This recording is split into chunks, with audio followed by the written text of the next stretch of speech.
सर्वसामान्यांसाठी देखील आणखी एक महत्त्वाचा विषय, कारण पहिला विषय जो होता तो नोकऱ्या, तरुणाई, त्यांना पुढच्या काळामध्ये कुठल्या गोष्टींना फेस करायचं यासाठीचा होता. मात्र तुमच्याकडे नोकरी असो किंवा नसो, मात्र तुम्ही आपल्या देशात राहताय, तुमच्यासाठी ही बातमी महत्त्वाची आहे. दिल्ली, चंदीगड आणि आसपासच्या परिसरामध्ये वायू प्रदूषण वाढत चाललेलं असून गुणवत्तेचा स्तर अत्यंत चिंताजनक पातळीकडे जाताना दिसतोय. NCR commission for air quality मॅनेजमेंटनं या प्रदेशामध्ये GRAP-3 म्हणजे GRAP-3 लागू केलेला आहे. चला पाहूयात की वेगवेगळ्या ठिकाणी वायू गुणवत्ता निर्देशांक नेमका कसा नोंदवला गेलेला आहे.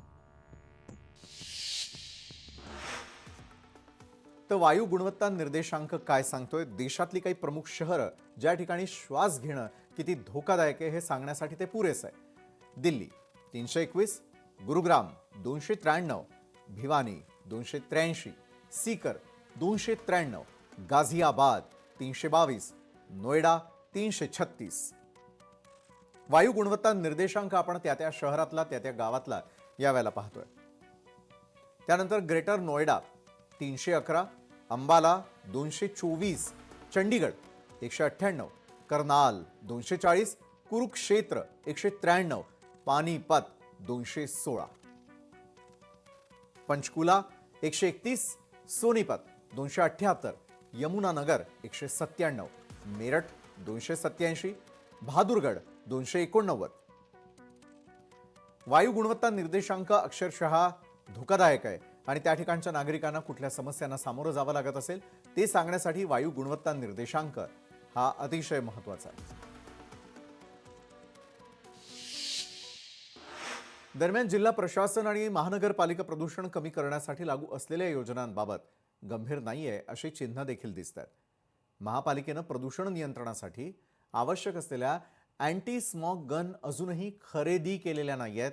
तर ही उपकरणं रस्त्यावरची धूळ नियंत्रित करण्यामध्ये सर्वाधिक उपयुक्त मानली जातात. तसंच शहरामध्ये धूळ काढण्यासाठी काही यंत्र असली तरी देखील त्याचा प्रभाव जो आहे तो सर्वत्र जाणवलेला नाहीये. अनेक रस्त्यांवरती तर जाड धुळीचे थर अजूनही कायम आहेत. शहरातील हवेमध्ये PM 2.5 आणि PM10 या प्रदूषित कणांची मात्रा सामान्यपेक्षा खूप जास्त नोंदवली गेलेली आहे. विशेषतः PM 2.5 कण आपल्या शरीरावरती खोलवर जाऊन फुफ्फुसं आणि हृदयावरती गंभीर परिणाम करू शकतात आणि त्यामुळे वृद्ध, मुलं आणि आजारी लोकांसाठी ही प्रदूषित वातावरणामध्ये राहणं, या प्रदूषित वातावरणात राहणं अत्यंत धोकादायक आहे. शहरातील सुरू असलेल्या बांधकामांवरही लक्ष ठेवण्यात आलेलं आहे. महानगरपालिका, HSVP आणि प्रदूषण नियंत्रण मंडळ नियमित सर्वेक्षण करत आहे. जर कोणतीही बेकायदेशीर बांधकामं आढळली तर त्यावर कठोर कारवाई केली जाईल. लोकशाही मराठी ऐका, पहा, जागरूक रहा.